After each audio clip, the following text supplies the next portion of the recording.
Welcome to the latest episode of Sustainability Talks. I'm your host, Patrick Sheehan, Managing Partner of ETF Partners. We're Europe's leading venture capital firm focused on backing businesses that deliver what we call sustainability through innovation. I'm pleased to welcome today's very special guest, Maryam Golnaraghi, who is nothing short of a titan in the field of sustainability. Maryam started as a chemical engineer and transitioned into a PhD researcher specializing in applied physics with a focus on ocean climate modeling at Harvard University. Following her PhD, after 2 years as a research fellow at Harvard Business School, in 1997 she founded and became CEO of a company called Climate Risk Solutions. This was the first firm dedicated to climate risk analytics and advisory services for energy, agriculture, finance, and the insurance sectors. So actually it was a real groundbreaking company. Maryam's career then took a significant turn when she became involved in the UN climate change and disaster reduction agreements. In fact, she served as the chief of the Disaster Risk Reduction Programme at the World Meteorological Organization and also advised a number of government and UN officials, including, very notably, former President Bill Clinton in his capacity as the UN Secretary General Special Envoy on Tsunamis. And there she influenced climate policy decision-making at the highest levels. And she mentors a number of startups, sharing her wealth of knowledge and experience with the next generation of innovators. Currently, Maryam holds the position of Director of Climate Change and Environment at the Geneva Association. This is a really influential think tank which comprises 90 of the CEOs of the world's largest insurance companies. And in recognition of all of Maryam's very significant contributions, she was in fact named as one of the most influential people involved in climate change work by Insurance RM in 2020. And she was also listed on another list, the top 100 influencers in the world on resilience by Leaders magazine. These real accolades are a testament to Maryam's profound impact on addressing climate change and driving the whole conversation around sustainability. So in this episode, we'll explore Maryam's fascinating journey into the realm of sustainability, delve into her insights and understanding of her vision for a sustainable future. We'll uncover the transformative projects she's spearheaded, discuss the role of business in promoting sustainable practices, and highlight the emerging trends in this dynamic space. Maryam, we're just talking now, you said one day you'll write 2 books because you've got a lot to reflect on in your career. So let's go back and maybe you can tell me what really first engaged your interest in climate science, climate change. Well, this is an interesting question. I think the first question is what interested you in science. And I remember being around 10 years old. And my parents, I was born in Iran. My parents, from even then, I remember my dad telling me, oh, you're going to go to MIT. And I didn't know what MIT was, but I would say, yeah, I'm definitely going to MIT. And he would say, oh, I'm going to invest in your first venture. And I'm like, oh, definitely. Sounds really good. You know, these are the kind of conversations, honestly, I was raised with from that early age. And soon after Iranian Revolution happened, and I found myself on a plane to Boston, Massachusetts, where I went to boarding school and subsequently, went to Cornell for a bachelor's in chemical engineering. And I just loved science, the rigor of science. You know, I would tell people, I love chemistry, I love physics. It was just something that really talked to me. And I ultimately ended up doing a PhD, as you know, in ocean climate modeling. But frankly, at the time, which was early 1990s, when I started my PhD, it was a very exciting time. And there were 2 things that were happening concurrently. One thing was that only the decade before that, in 1980s, the World Climate Research had started through the World Meteorological Organization to bring thousands of scientists around the world that were working on this topic together. You may recall that the Intergovernmental Panel on Climate Change was launched in late 80s, and subsequently the UN Framework Convention on Climate Change, UNFCCC, came into force in 1994. So I was in the midst of a lot of scientific activity in my field, being field of geophysics and fluid dynamics applied to ocean and climate. And it was really that really made me even think a bit harder about what my science, what I was doing meant.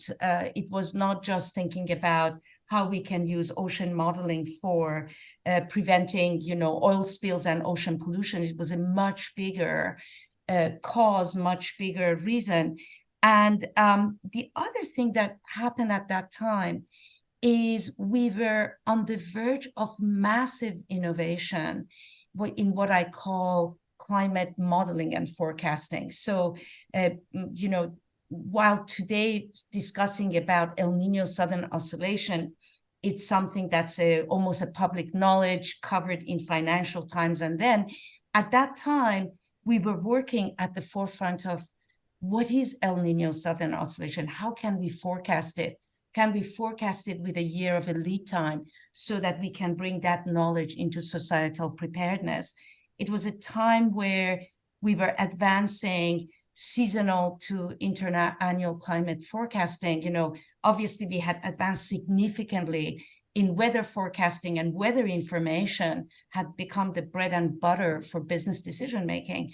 But what about climate? Can we extend this modeling to the next 3 months, to the next year, to the next decade, and ultimately, when we think about anthropogenic climate change, to longer terms? So I was right in the middle of all these developments with scientists or grandfathers of climate science coming to Harvard and lecturing on these topics. So this is what raised my interest. Yeah, I'm not surprised. So you were right in the cauldron where climate science was being created for the first time then, I guess. Yeah, I was right there and then when, these issues came out of labs and became a global conversation. And it was exciting to be a part of it. But bear in mind that it wasn't until maybe a few years ago that the issue of credibility of science became a mute issue. And we really, it's no more about whether science is credible or not. Science is credible. And the whole issue about what are we going to do about it started to getting a lot more traction.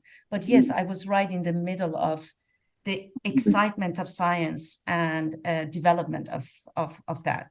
Amazing, and of course things have moved on a long way since then. And how would you characterize things today? What's changed from those kind of early, perhaps heady days? Well, where do I begin?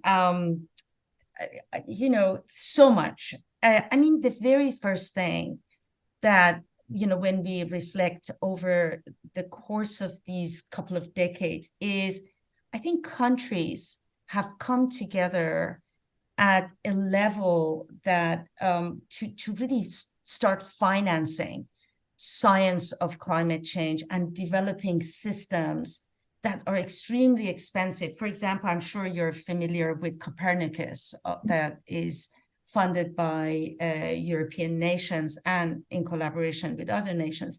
I think there is a lot of collaboration and cooperation in funding the science of climate change that is far beyond what we had during those times.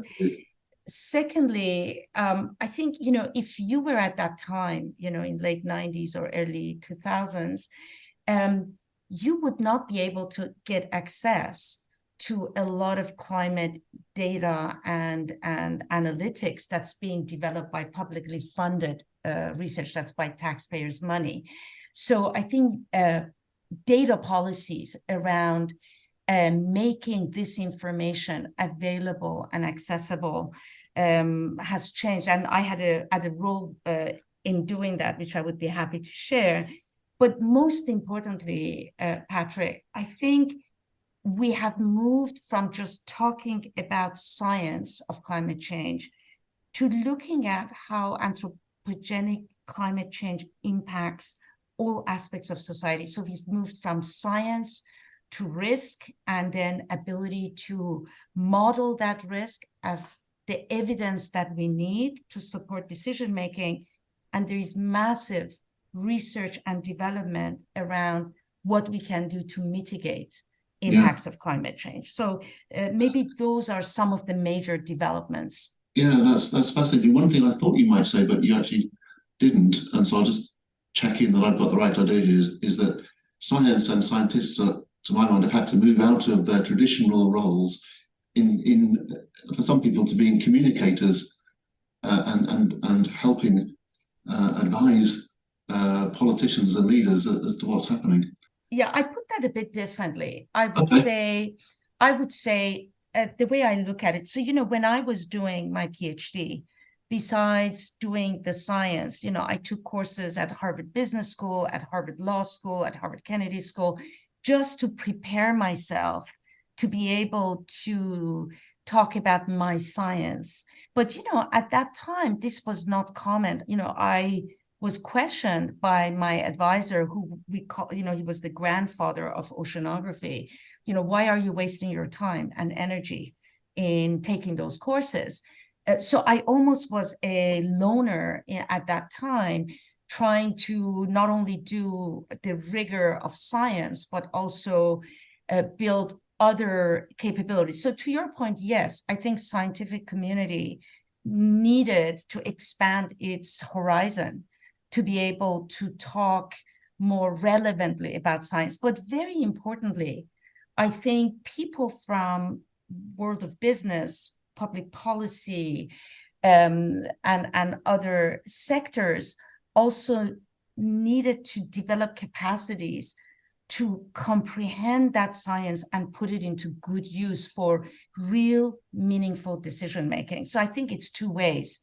And I think just in the past 5 years, and this is very important, with the launch of the Task Force for Climate-Related Financial Disclosure, their recommendations, and a number of other developments, I see a big movement also in various sectors to try to dig into what science can offer. You see a lot of hiring of scientists in organizations, but you see, senior executives and management in the business world trying to talk science by trying to understand the foundation. So I think it's two ways, right?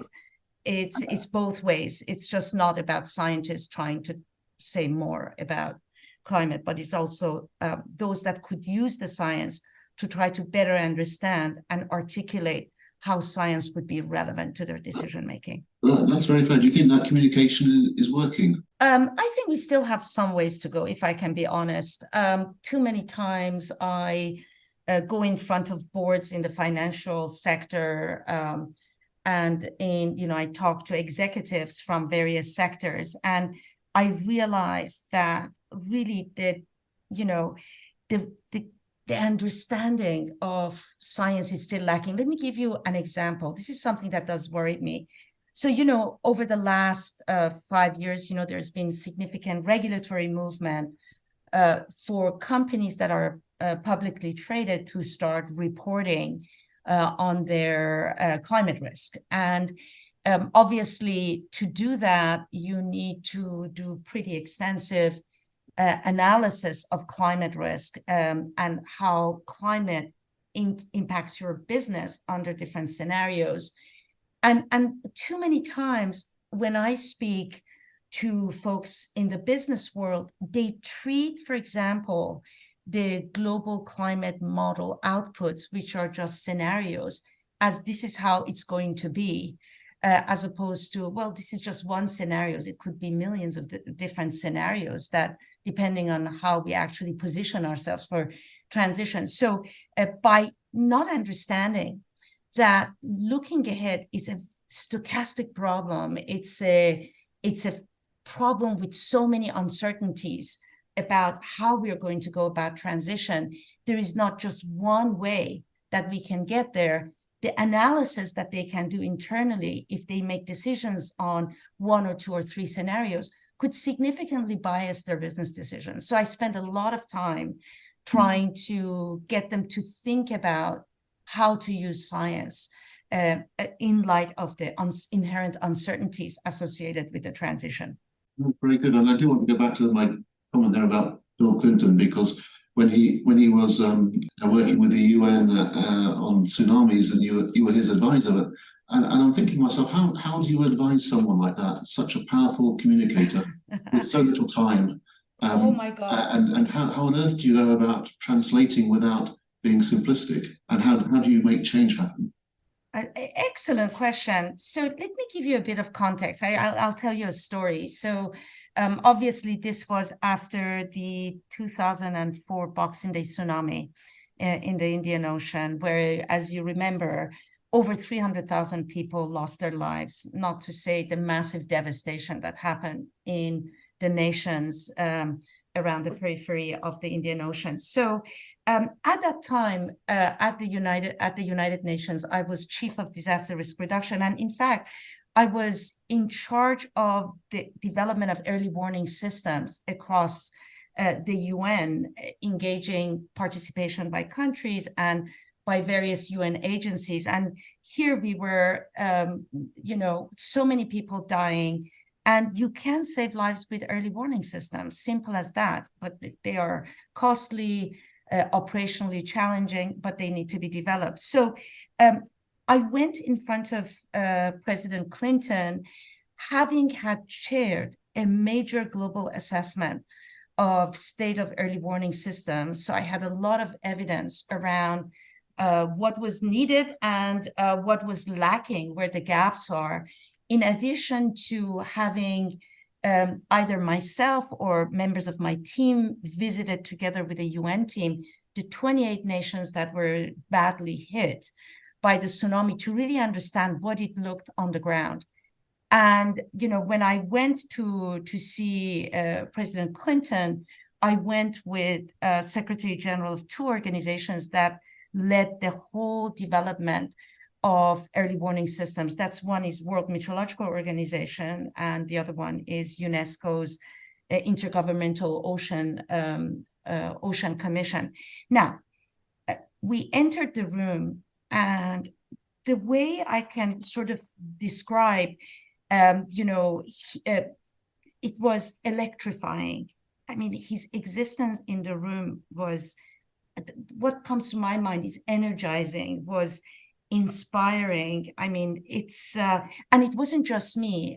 It was the three of us with him and three members from his team. From my perspective of listening to him, he's very pragmatic, very engaged, super personable, very interested, and certainly he wanted to make an impact. And, what he said will always stay in my mind. As a former US president, I know how to raise funds and I know how to mobilize action. Tell me what I need to do. Shoot. That's how he talked. Wow. So then you have to be really brief and to the point, I imagine, then, if you're going to do that. Exactly, 100%. And we were. I had prepared myself. I'd listened to a lot of his talks to know where, the points that excites him. So I had the evidence, and I was able to translate that into very critical actions that were needed on the ground, which is what he's passionate about, and then translate it into what would it take to get there. And I would say he then become a member of a team. I mean, 3 years after Patrick, we had developed the global tsunami warning system. This is how fast we were able to move because of input from people like him and countries that got engaged, and through the coordination that we enabled, we were able to build and invest in systems that were needed to put this warning system in place in a short time. I was going to ask you whether you could give an example of real-world big difference that your work has made, but you've already given one. Is that the biggest impact you think you've had, or is there a bigger one? Oh my God, no, this is just one. And I'll be very honest, I'm right now in the midst of a major initiative, which I think would be one of my biggest contributions. But I will maybe tell you a little bit about it later, because I know we want to talk about insurance. But let me tell you a story that it's been, it's done, and we already see the impact. So you may know that, after I finished my PhD at Harvard, I did 2 years as a senior fellow at Harvard Business School, where the reason for that is I knew that I want to apply my science to decision making. And I used that forum to go in front of 70 CEOs in several sectors and tell them about all this innovation that was coming out of field of climate. And so modeling, at that time we had predicted the 1997 El Nino, and without exception, well, actually with the exception of one CEO, I was told, not in my lifetime, these are all really interesting. And obviously in my presentation, I had shown the forecast of the 1998 El Nino and its potential impacts from the science then. And this happened, and I got 15 calls back saying, wow. What? How did you know? And that launched me into setting the first ever climate risk analytics firm as early as early 1998. And that's what led you to start up your own business then? That's right. Oh, but what that led to, and everybody tells me, oh my God, this field is just, developing now, and you were there almost 20 years ago, 25 years ago. But this is where I believe I made the impact. Over the course of the 8 years as the CEO and founder of Climate Risk Solutions, I worked with many businesses in the United States and some in Europe around assessing their climate risk and climate is not just defined what we think is going to happen, in the next decade. Climate is anything that happens from the next 3 months and beyond, right? If you can have any kind of forecasting and scenario analysis capacity that could help you with your, short-term, medium-term, and long-term planning. So we did a lot of work, and I came to one conclusion. At that time, Patrick, access to critical data and analytics tools that were being developed within, national centers, within academia, within meteorological services was very difficult. We could not get data. Whereas today we are like sort of covered with. We're in a different world where we're flooded with data today, right? Exactly. So what happened is in early 2000s, I was approached by head of global climate program at World Meteorological Organization to see if, so somehow the name of my company had started to reach beyond United States because I worked heavily with US government and its various organizations.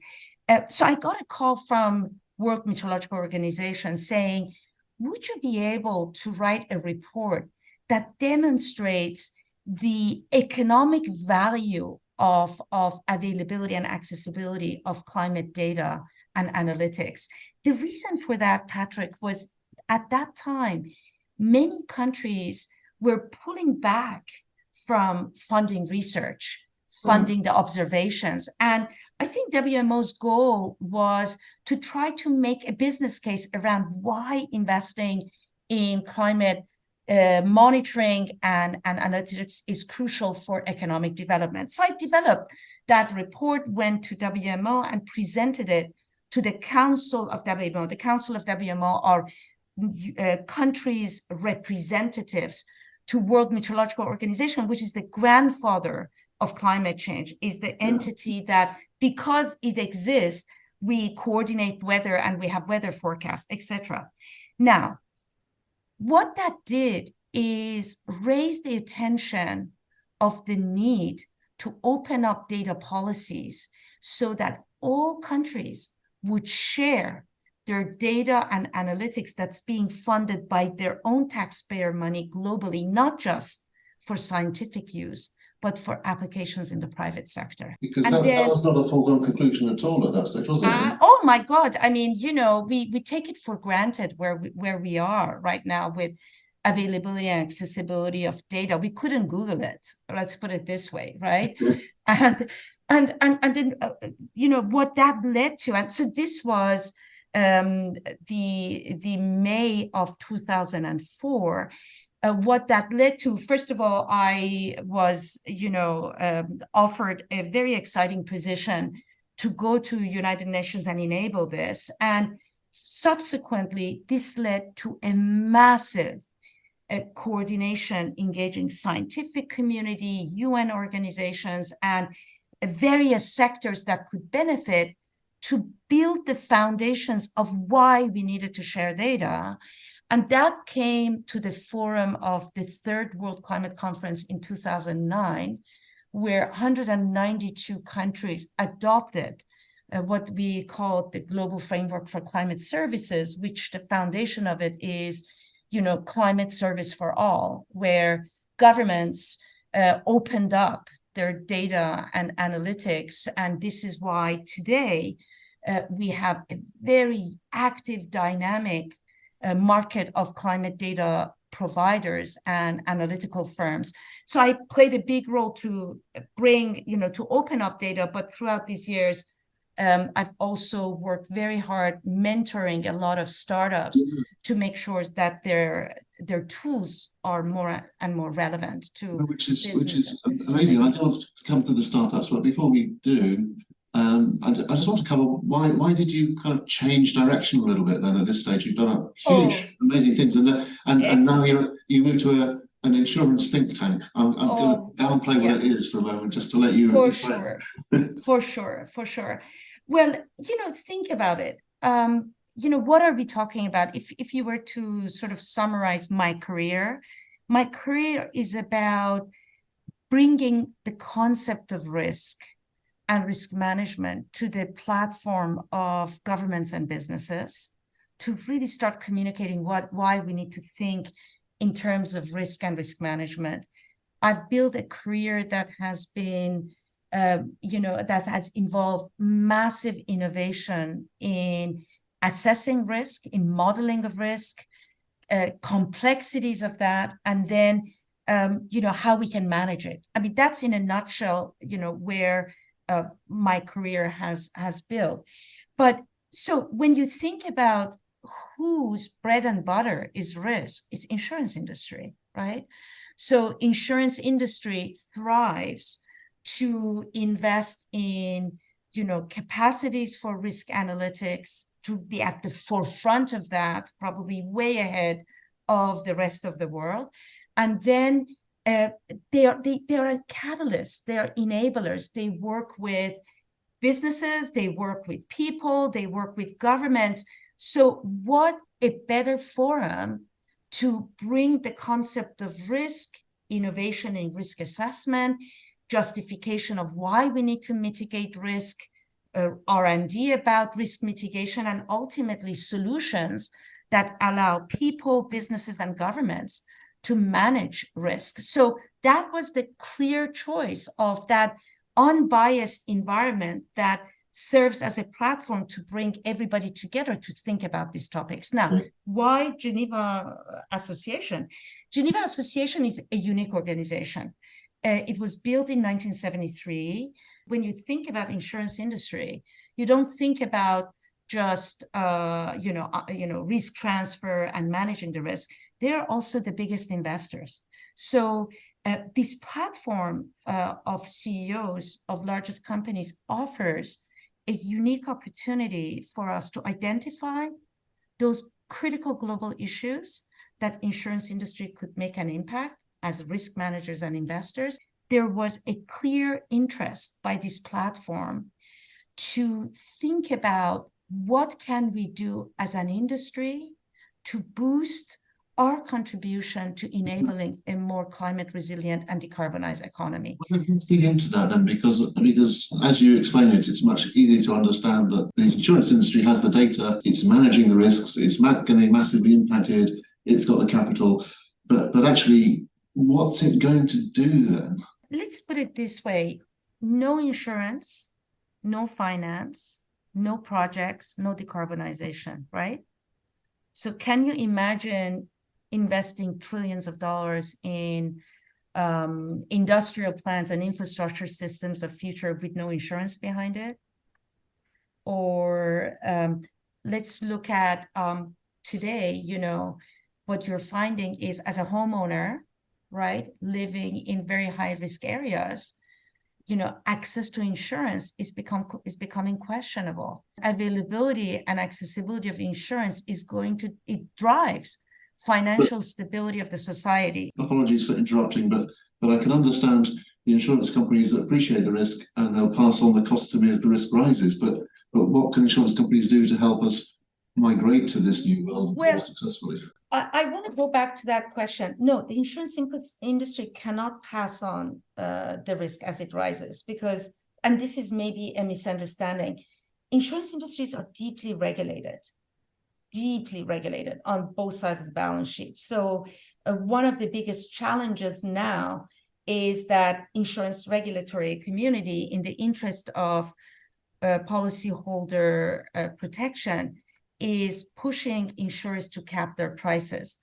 But think about the price of insurance is a reflection of level of risk. So I started working with our board around critical issues where insurance industry can make an impact. So one of the areas that we spend a lot of time is research and development on emerging risk that need to be on our radar screen as businesses and corporations. For example, climate litigation risk. What are the risks to corporations and governments, subsequently their investors, and how this risk can be managed, prevented?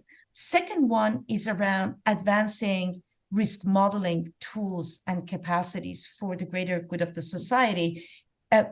Industry invested in what we call NatCat models in late 80s and 90s. Those tools have now become critical tools for businesses and government to assess their risk. And now in the industry, as part of some of the work that I'm doing, we are thriving for next generation of climate risk analytics tools that are forward-looking, stochastic, and can provide guidance for forward-looking decision-making. So really advancing tools and techniques for modeling of risk. Third one is around building climate resilience by investing and promoting risk mitigation measures, for example, around how to build, to avoid wildfire risk, where to build, how to use nature to protect against extreme events, significant innovation in building materials, all the way to innovation in preventing health-related risk associated with climate change. So lastly is an initiative that I'm working on with U.S. Department of Energy, Breakthrough Energy, and a whole range of insurance companies and other stakeholders around what insurance can do from pre-commercialization stages to help expedite commercialization and deployment of climate technologies for industrial decarbonization. A lot of these technologies are stuck in the pilot demonstration early deployment stage, very capital intensive. So we are working on a project as to how to bring the expertise of insurance industry as risk engineers into project development and project financing from pre-commercialization stages to help think about the risk and develop structured risk management solutions and allocate the risk to be able to raise massive capital. So to make sure I've got that right, to enable people beginning to scale up new technologies, particularly where there's large capital involved, to become insurable, or at least to understand the risks that's perceived by insurance companies, and therefore Absolutely. to become... Okay, Absolutely. that makes a lot of sense. Yeah. But can I move on slightly, because we're touching now on the world of startups, and I know you've mentored a lot of startups. Is this just a separate world, or do you see these worlds coming together then? Well, first of all, my passion for mentoring startups is something very personal, and I think that as we look ahead to the future economy, we have to invest in massive amount of innovation. But where I see things falling short in the technology commercialization pathway is that many technologies never make it to the market, not because the technology is not viable and exciting, it's because of many other risks that are not anticipated in the traditional pathway of funding innovation that I think we need to keep in mind. which I will be happy to expand on. But my focus on mentoring startups is focused around two types of startups that are innovating risk analytics, and startups that are coming with innovative solutions for either decarbonization or removing carbon or circular economy. Because I think, one of the things that I think about is, as we look at the transitioning of energy and some of our hard-to-abate industries, by deploying a lot of climate technologies, the value chain and the life cycle of these technologies in itself need to be thought very carefully. And we need to think about, the environmental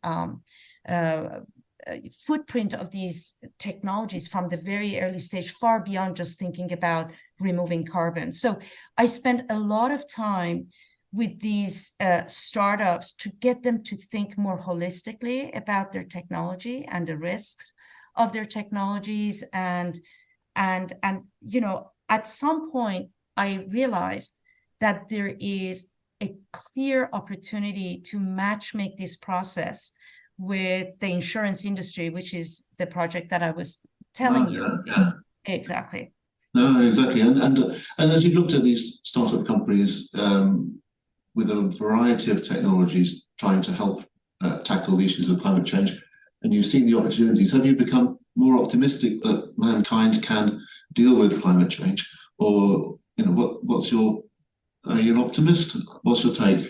Okay, I am, I tell you, if I was not an optimist, I would not have survived my career because, in the first 8 years when I launched Climate Risk Solution, it was like pushing a bull up a hill. And almost it feels like that along the way, because my career is staying 10 years ahead of everybody else and come up with ideas that ultimately will get adopted and implemented. So I personally find myself always trying to work with a system that needs to be changed. And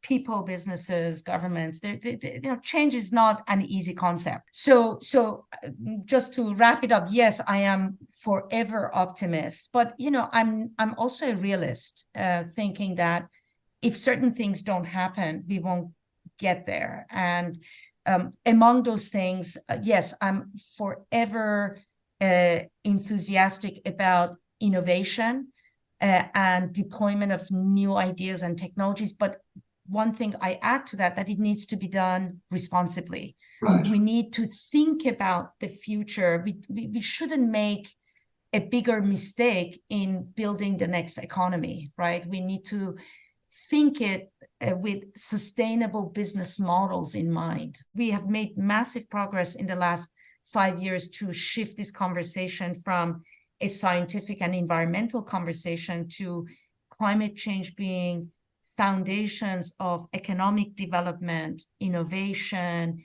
superiority in trade, energy security. But now we need to bring it down to the ground and really translate it into sustainable business models of the future. So as long as I live, I'm going to be working. I don't think I see retirement in my lifetime. I'm very pleased to hear that, actually, given all the things you've been doing. It's been just lovely talking with you. I feel we could talk for hours, but I must talk with you again instead. Thank you very much. In the meantime, I just want to say thank you for that. It was absolutely fascinating. Thank you. Thank you for the opportunity. Always a pleasure talking to you, Patrick. It was great. Thank you. Thank you. Take care. Thank you for listening to this episode of the Sustainability Talks podcast. To find out more or join as a guest, head over to the ETF Partners website at etfpartners.capital.